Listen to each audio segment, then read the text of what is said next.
Hello bachcho, let's see this question. This question says a lead storage cell is discharged which causes H2SO4 electrolyte to change from a concentration of 34.6% by weight and its density is 1.261 gram per cc at 25 degrees Celsius to 1 of 27% by weight. The original volume of electrolyte is 1 liter.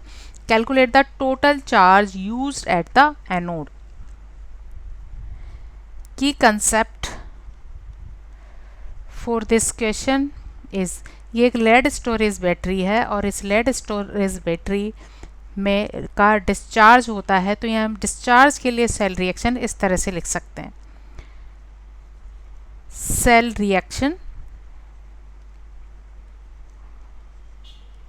For the discharge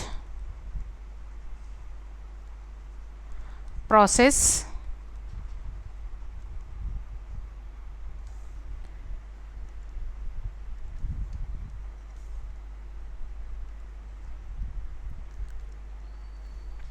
cell reaction for the discharge process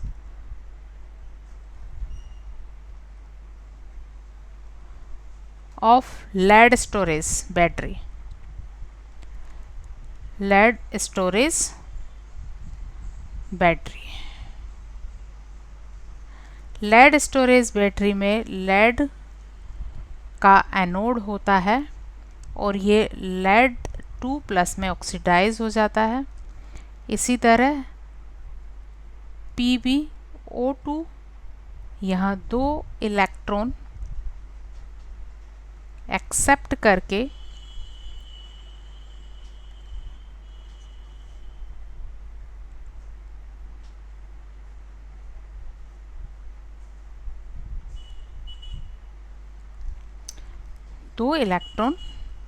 accept करता है और lead 2+ में reduce हो जाता है.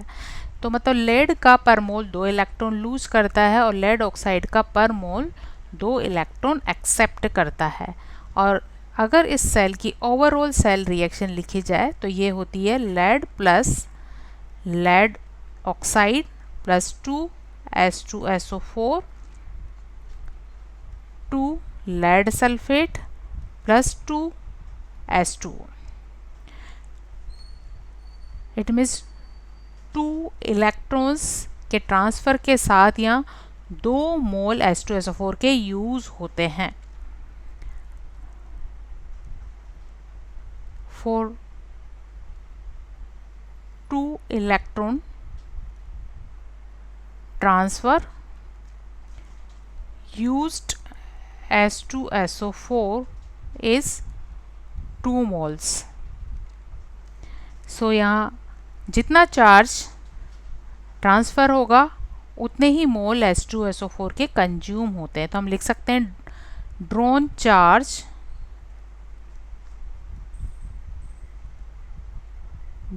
Charge is equal number of moles of H2SO4 consumed.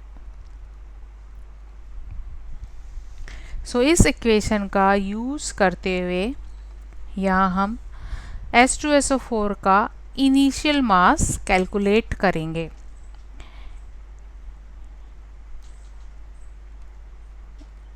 Initial mass of H2SO4 जिसका मास percent है 34.6 और डेंसिटी है 1.261 और सॉल्यूशन का वॉल्यूम 1 लीटर है. इसको हम मिलीलीटर में चेंज करेंगे बाय मल्टीप्लाइंग 1000 डिवाइड बाय 100. सो इसका मास परसेंट इनिशियल मास आता है 436.3 ग्राम. अब क्योंकि फाइनली H2SO4 का मास परसेंट 34.6 की जगह 27% रह जाता है, लेकिन इस कंडीशन में सॉल्यूशन की डेंसिटी गिवन नहीं है. तो अगर हमें फाइनली मास निकालना है तो हम इस तरह से निकालेंगे फाइनल मास ऑफ H2SO4। तो H2SO4 का जो इनिशियल मास है 436.3, इसमें से हम H2SO4 का कंज्यूम मास निकाल देंगे और H2SO4 का कंज्यूम मास होगा इसका molar mass into number of moles. तो इसका मोलर मास होता है 98 एंड नंबर ऑफ मोल्स अगर x है देन कंज्यूम मास होगा 98 इंटू x। सो यहाँ से मोलर मास ऑफ H2SO4 को हम कैलकुलेट करेंगे। 2 हाइड्रोजन एटम के लिए होगा ये 2 इंटू 1, एक सल्फर एटम के लिए होता है 32 और 4 ऑक्सीजन एटम के लिए होगा 4 इंटू 16। सो यहाँ से इसका मोलर मास आ जाता है 98 ग्राम। तो H2SO4 का इस तरह से फाइनल मास आ गया है। अगर हम सॉल्यूशन का फाइनल मास निकाल ले तो इस सॉल्यूशन के लिए हम मास परसेंट निकाल सकते हैं और जो कि क्वेश्चन में गिवन है। सो नेक्स्ट स्टेप में हम यहाँ सॉल्यूशन का मास निकालेंगे, फाइनल मास ऑफ सॉल्यूशन। जैसा कि क्वेश्चन में गिवन है कि सॉल्यूशन का इनिशियल मास होगा डेंसिटी इनटू वॉल्यूम और डेंसिटी थी इसकी 1.261 और वॉल्यूम था 1000 ml। सो इसका मास होता है 1261 ग्राम। अब सॉल्यूशन के मास में से अगर यहाँ पर कंज्यूम्ड H2SO4 का मास माइनस कर दिया जाए और रिएक्शन में क्योंकि साथ में वाटर भी फॉर्म हो रहा है तो वाटर का मास प्लस कर दिया जाए तो इस तरह हमें सॉल्यूशन का फाइनल मास मिल जाएगा। तो सॉल्यूशन का ये इनिशियल मास है, इसमें से हम कंज्यूम्ड H2SO4 का मास माइनस कर देंगे, ये है 98x और फॉर्म वाटर का मास होगा 18x क्योंकि वाटर के एक मॉलिक्यूल का मास 18 होता है और इसके x मोल अगर फॉर्म होते हैं तो इसका मास होगा 18x। तो यहाँ से हमें सॉल्यूशन का फाइनल मास मिल जाता है 1261 minus 80x।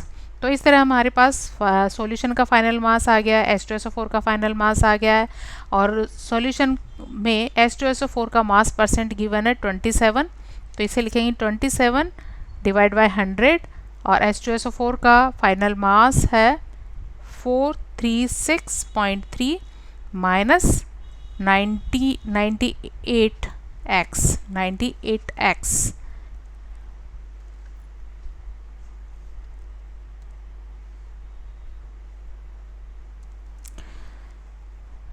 98x divide by solution का मास 1261 माइनस 80x और इसे कैलकुलेट करने पर x की वैल्यू आती है 1.255 और ये x वैल्यू रिप्रेजेंट करती है number of moles of H2SO4 consumed. This is number of moles of H2SO4 consumed. और जैसे कि हम क्वेश्चन के की कंसेप्ट में लिख चुके हैं कि number of moles of H2SO4 consumed x is equal है ड्रॉन चार्ज या कंज्यूम्ड चार्ज एट एनोड